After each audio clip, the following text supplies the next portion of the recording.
Good morning! Andito po ako sa LG to have my guitars set up properly. So, we're trying out certain mga action level, ika nga, which is for me very crucial para sa tugtugan. Because we tried one that's really low, medyo parang yung tone medyo kompromiso, tapos medyo may tendency mag-buzz pag gumalaw yung neck ng konting-konti. But I'm having the Strat right now set up properly, and later on we will have my acoustic guitar. Nakalimutan ko na set up na to properly, so this plays amazing. But palalagyan ko lang ng strap button so I can what do you call this? I can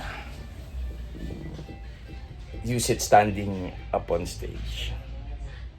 But currently we're in Cubao, in E. Rodriguez. If you guys want your guitar set up properly by the best, dito sa LG ang punta. Mamaya makikita natin kung okay na. They're kind enough na ma-squeeze yung sa schedule nila at ang dami-daming ginagawa. Tignan mo kung gaano kadami mga nakapending na mga trabaho. That's just a lot, diba? And this is just parang the one inside yung receiving area nila. Pero outside, marami pang mga gitara. Tapos syempre yung workshop, marami rin ginagawa, maraming binibuild. But I only go here to have my guitar set up. Kasi unang-una, they have it on file, what I want. Tapos at the same time, walang back job. So, happy ako palagi sa resulta. So,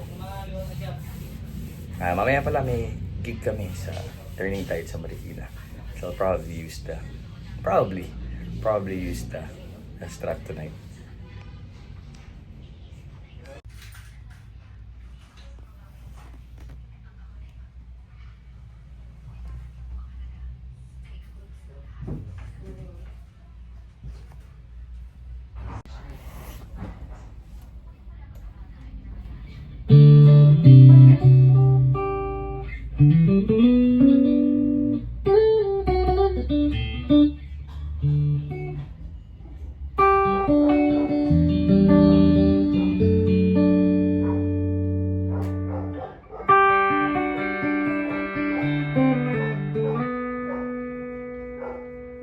Okay na siya, mas mataas lang ng konti.